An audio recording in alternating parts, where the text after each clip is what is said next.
Welcome to Pure Nonfiction, the podcast interviewing documentary filmmakers.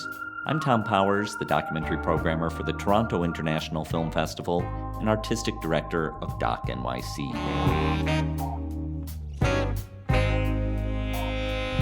On this episode, we discuss the new 4-part HBO documentary series, The Case Against Adnan Syed.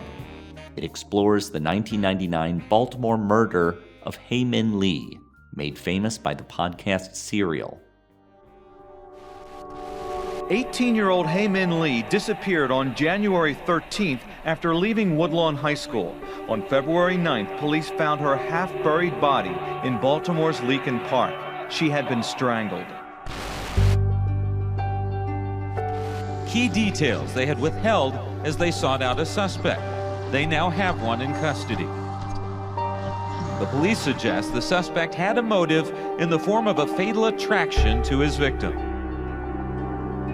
The subject is identified as Adnan Musad Syed, 17, and a former football player who is described as an A student, friendly to everyone. Hae Min Lee's former boyfriend Adnan Syed was convicted in the case. He went to prison in 2000 and remains there while his case is on appeal.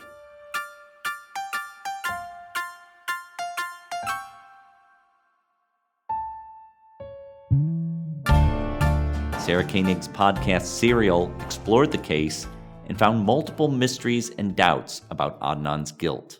The key witness against Adnan was his friend Jay Wilds, who says he helped Adnan bury Hae's body. But Jay's testimony was full of inconsistencies. There were other potential suspects who were never thoroughly investigated by police, including Hae's newer boyfriend Don and the man who found her body, Alonzo Sellers. Serial turned millions of listeners into armchair detectives, but by its end, there was still no clear answer.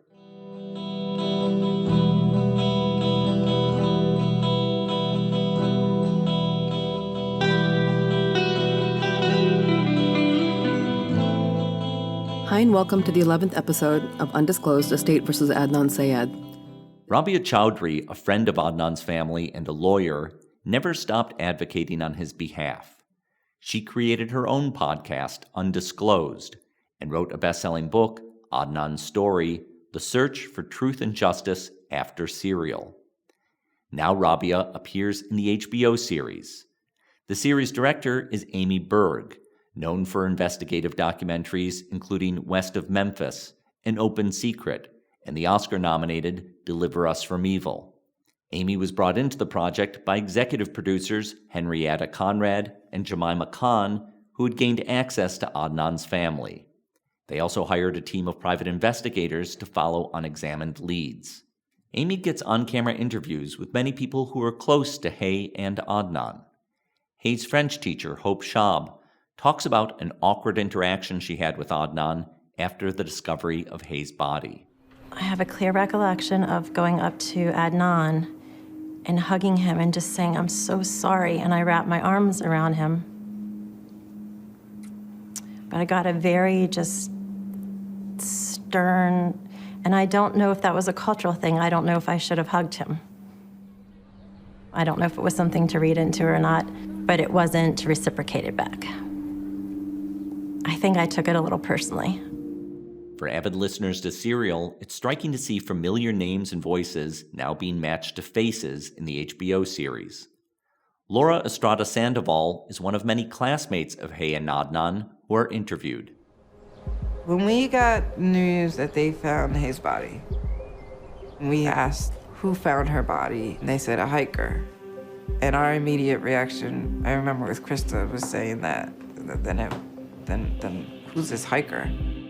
I hosted the world premiere of The Case Against Adnan Syed, Episode 1, at New York's IFC Center. Afterwards, I had a conversation with Amy Berg, Rabia Chowdhury, and Laura Estrada Sandoval. In Episode 1, a striking component is the use of Hae Min Lee's diary, given voice by an actress and illustrated by Icelandic animator Sarah Gunnarsdóttir. This book is full of my expression. This may make you angry, happy, mad, or cry. So do enter at your own risk.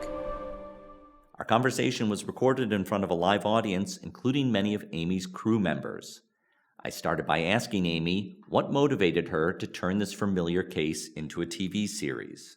Being a filmmaker, I was really interested in seeing the people that were involved in this case, getting to Baltimore and kind of understanding the whole context of the story. It's a visual medium. I think you get so much more out of people's, interviews and faces and just, walking into the house of Adnan's family and Rabia and all of his friends. I feel like we had to start there.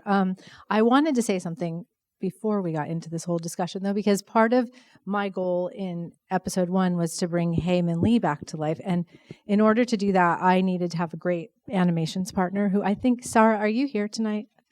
Oh, there. Sarah, I had just seen Diary of a Teenage Girl when I got the call from the UK, and Sarah did the animations for that incredible film. And she's been a partner in creating the narrative for Hae and bringing her to life. And I just wanted to acknowledge you because you did such a beautiful job. And I also forgot to thank our incredible DPs. A couple of them are here tonight. Wolfgang.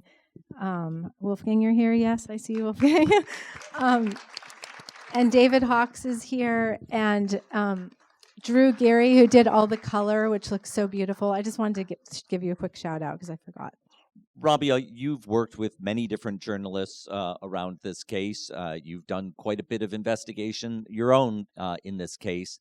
I wonder when someone new comes to this case, like Amy did, what you saw as what your hopes for that was and what your cautions are when someone new comes to the case.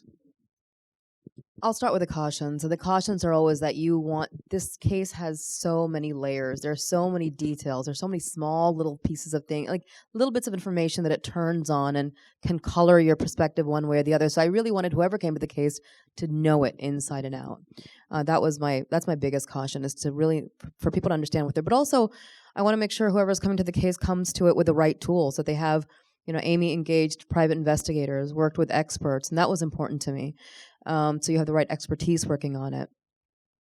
What was the other question? Oh, my hopes. My hopes were that it would help bring him home. And, the more I think about it, as exhilarating and surreal as it is, we've done the biggest podcast in the world, a New York Times bestselling book. I mean, it's been, and now the most, premier platform, this incredible docuseries. We've given this case everything we can. And I just wonder, if this doesn't work, then what's left? So at the end of the day, for his family and friends, it's about bringing him home. So, Laura, you were one of Adnan's friends in high school. I wonder if you can just add to some things that were said in the first episode about your memories of him and what you thought of him. I mean, you never saw him mad or upset about anything. Like, he was so chill. He was happy.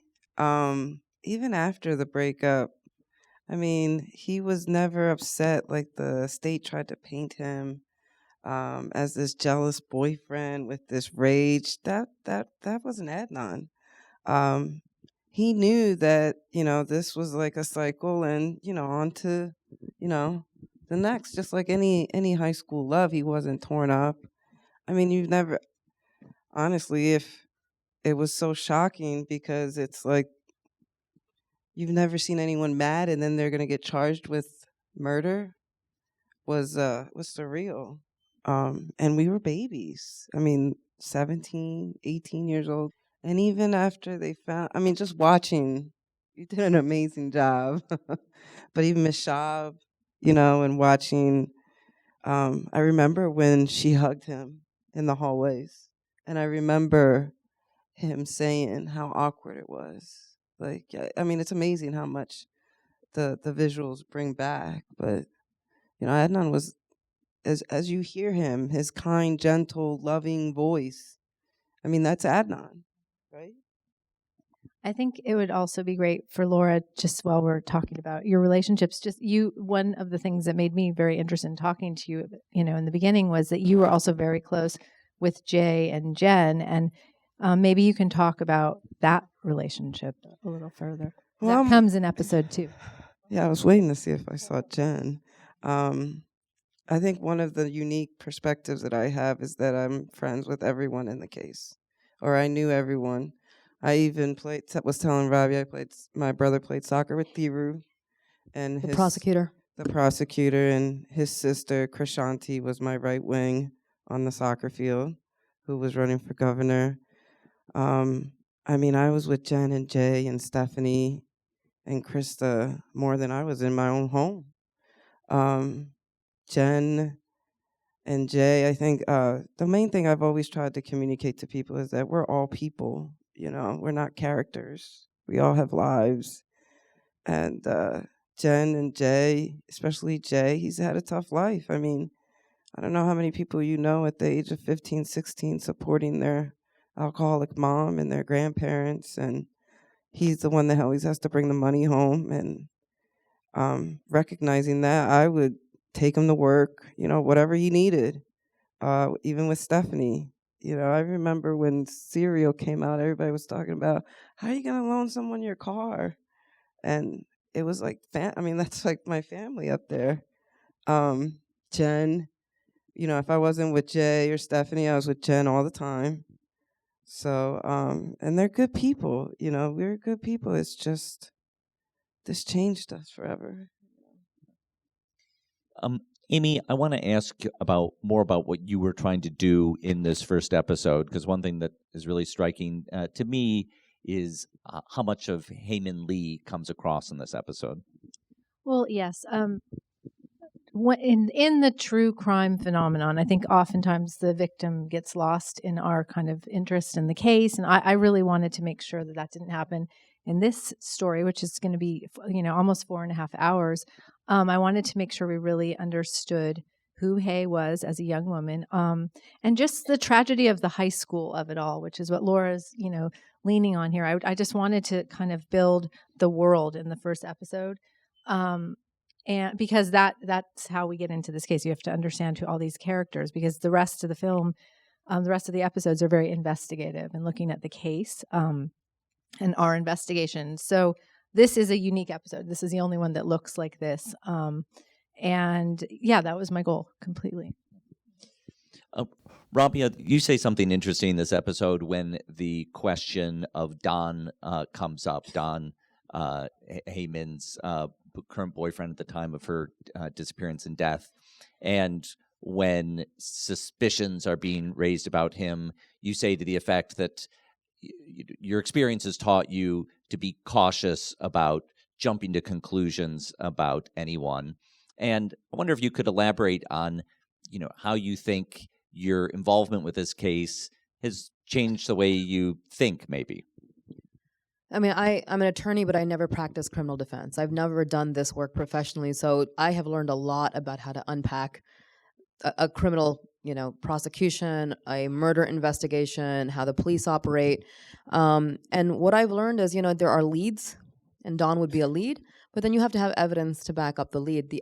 Your leads should take you to evidence. They don't take you to evidence. So for me, I always say this: if I had the power to reopen the investigation, I would start with Dawn. I would start with Alonzo Sellers. I would start with other things, and I would see, do those leads take me to the forensics in this case? Do they, But that doesn't mean, because like I said, and in Adnan's case, what happened was he was arrested, and then the police began talking to the students and everybody after the arrest. So suddenly, everything he did seemed suspicious. Was he crying too much? Did he smile the other day? And that's just normal human bias and behavior, right? Because we now have this information that we're filtering our opinion through. So what I've learned is that you might have a suspicion, but those are nothing but leads, and those are just, if you don't have the evidence, then that's the end. That's the end of that lead. And when they were asking those questions, they also scared all the kids and told them that his fingerprints and DNA. Well, you should talk about that. Yeah, they started after they arrested Adnan, is where you saw. Well, I mean, the day that they arrested him, they had grief counselors at the school. I remember the detective. We were in the guidance counselor office. It was me, Aisha, Krista, Debbie, Becky. I don't know who else was there, but I'll never forget. I think it was McGillivray or Ritz. We asked them, we said, you have the wrong person, flat out. And I remember the detective saying to me that we've had people that have committed the crime and they have the murder weapon in their hand, and they're telling us they didn't do it when there's blood all over them. And we have DNA. They said they had DNA. But everything that they said, we're like, but you have the wrong guy. DNA, of course you have DNA. He was in the car. He was her boyfriend. They said that they had fingerprints and DNA, which I believe they didn't have any DNA. It was like off the map, the road map that was in there. But it was like after. There was very little. When Hay went missing, I believe Debbie and Aisha Syed, remember, we had like 4 or 5 days off. We thought she was with Dawn. We didn't even second guess it. No, there was really no searching except for seeing the dogs go around the property of the school. But when Adnan got arrested, and when that night, the next day, there was definitely more security present, more cops asking stuff. I remember when Miss Schaub put out that questionnaire, and Adnan went to her, and after everything, he was still so polite to her. And he could have gone up there and been like, stop, but he was like, please stop, calmly. Like, I mean, I don't know how many people would react that way after having a teacher fill out a questionnaire of your whereabouts and your relationship with your high school girlfriend. So it was subsequent stuff. And you got to give it to Krista, all those memories, and her foresight is amazing, that she kept everything. You see her books, all the I remember those agenda books. I remember Adnan asking for my agenda book to go use the bathroom at times, and but yeah, you definitely saw more of a police presence, and the feeling that even the hiker, we thought it was the hiker. We immediately went to the hiker, not knowing Alonzo anything. Sellers. Yeah, because we're like, who's this guy? The streaker. I didn't even know he was a streaker until Serial came out. But right away, I knew that. We said, me and Krista, it was that guy. Amy, because we're talking about the police in this case, you interviewed Detective Massey in this film. I wonder if the police department at this point is defensive about the case, or what it was like to get that interview, and what you found as you tried to conduct those kinds of interviews.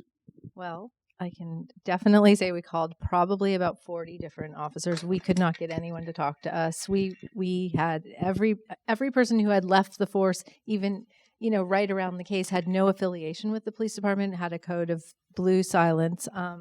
So we felt very fortunate that we had one detective, because I remember even in the Keepers, they didn't have anyone that went on the record. There is a code of silence in Baltimore, in the PD, and that was frustrating because there were a lot of questions that we had, and there were a lot of things that Massey couldn't remember because he wasn't involved in every aspect of the case. And the same goes for the prosecutor, who wouldn't speak to. We requested an interview like 15 times, and he never would speak to us. So it's difficult, because you think everyone is, you think that especially somebody like Theroux would be there to seek justice, but they just want to fight him getting a new trial, and there's enough evidence to support a new trial at this point. So,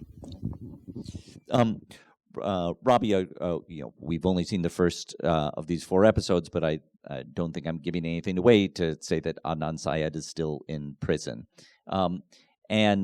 So can you kind of bring us up to date on where the case is now? What is the hope that you and his supporters can cling to now? Well, I mean, as the first episode showed, Adnan, after Serial, he was granted a new hearing, a new post-conviction hearing, and his conviction was actually overturned. The state appealed it. We won the next appeal. Again, his conviction was overturned a second time. Ordered a new trial. The state appealed it again, and that's where we are now. There was a hearing on the appeal this past November. We're waiting for this court, which is the highest court of Maryland, to make a decision. I anticipate we're going to win for a third time, at which point the state has to decide, are we going to go to the U.S. Supreme Court, which is highly unlikely, but I don't know. I feel like anything's possible at this point. Or they're going to have to either give him a trial, which is what they're fighting, or they're going to have to negotiate some kind of release for him. And those are the three options we're looking at down the road if we win this appeal. And I do anticipate it. And the decision could come in really any day now. In the next few months, we're expecting it. Amy, your team did talk to Don in this episode. Can you shed a little bit more light on that experience? I don't know if you were doing that interview or if your investigators were. No, I was up there with Luke. Well, I guess for me, the strangest thing about Don is that he has not had a job since Lens Crafters, and he has a wife and 2 kids, and he's very sick. And there's just really not much to go on there. He didn't want to speak to us on the record. He debated it with his wife a few times, but then decided against it. But there's just a lot of questions that should have been asked at the time again. And I don't know what an interview with him today would look like, but it would be great, I think, for this case, just to fill in some of the things that people are holding on to. A lot of people think that he did it. I have a lot of questions for Don, and I just find it strange that he wasn't fingerprinted. There was no written notes about him. There was no formal interview. It just seems like, the basics weren't covered with him. They took no DNA from him at all. Yeah, they didn't even look at Don at all the way that they looked at Adnan. Rabia, when you look at the kind of menu of possible alternative suspects in this case, where do you concentrate your attention? Well, look, the like they showed in the episode, there were swabs taken from her body, right? There were fibers found on her body. There was hair found on her body that didn't match Hay, didn't match Adnan, didn't match Jay. So but the police also didn't collect any of that evidence. They didn't collect blood samples or hair samples from anybody but Adnan and Jay. So I would go back, first of all, and find all the people that she had any kind of interaction with, all the men in her life at the time, including Don, including Alonzo Sellers, and see if anything matches there, right? You have forensics. There are I don't know, over a dozen sets of fingerprints in her car that didn't match anybody. I would think that's a big gaping hole in the investigation. So the investigation was incomplete. It was a bad investigation, and I would just try to find the sources of those forensics first. But certainly, all the people that they missed, you have to go back to Dawn, and you have to go to other people that she worked with, even people in her family. Evidence should have been taken from them as well to compare. All right, we have time for a couple questions from the audience. If you've got one, raise your hand. So the question is, Amy, what was your mindset when you were going into this? Did you have an opinion, and has any of that changed in the course of the time you spent working on this? Okay, well, I definitely walked into this cautiously because I wasn't sure. After I listened to the serial, I wasn't sure what the truth was. And my producers, Henrietta and Jemima, are here tonight, and we had some serious conversations before I signed on about what if we find out that Adnan did it? What if we find out, anything that is different than the current narrative. And as over the past 3.5 years, I started with the state's case, and I can definitely say that it was an unjust conviction. I don't think that they have any evidence that's substantial. And the thing that bothered me the most about this case is that nothing that was said by Jay Wilds was ever corroborated in any other way. And so, right now, Adnan... And the case kind of rests on his testimony that he was an accomplice in helping to bury Eamon Lee. Episode 2. But don't not watch it because of that.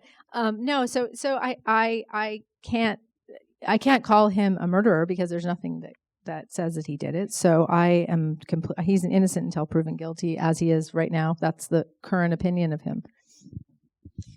Amy, you've worked on other complicated investigation films before. I think of the West Memphis 3 or Open Secret.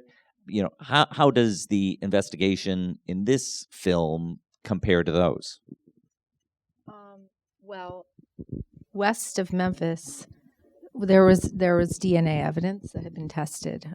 So I went into west of Memphis with the knowledge that the wrong people were in prison. So that was a different, that investigation might have been a little bit easier because of the DNA evidence and because there was this huge gap between the second Paradise Lost and my film. There was like an 11-year gap, so it wasn't so freshly picked over, I guess, to say, for Serial, so people were a little bit more open to talking, I think, in Arkansas.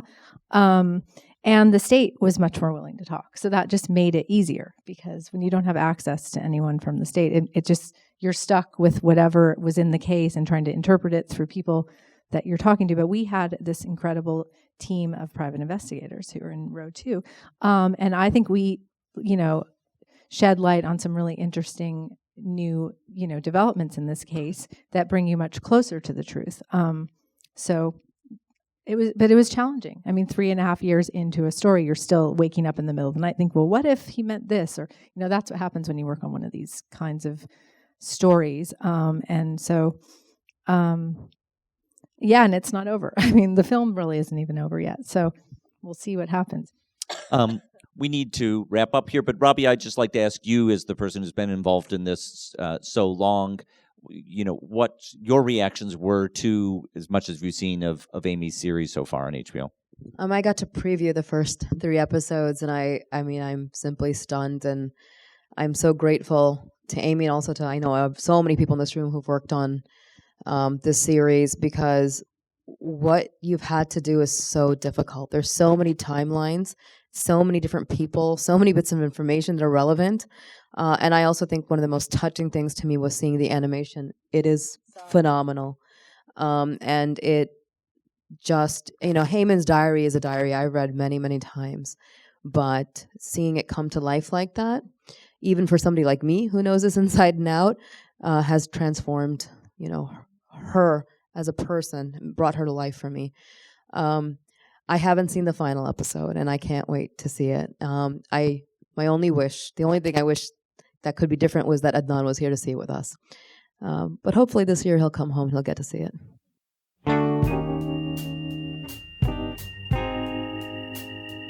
I want to thank Amy Berg, Rabia Chowdhury, and Laura Estrada Sandoval for joining me, and thanks to the team at HBO Documentaries for making it happen. The Case Against Adnan Syed is a 4-part series that rolls out weekly starting on March 10th.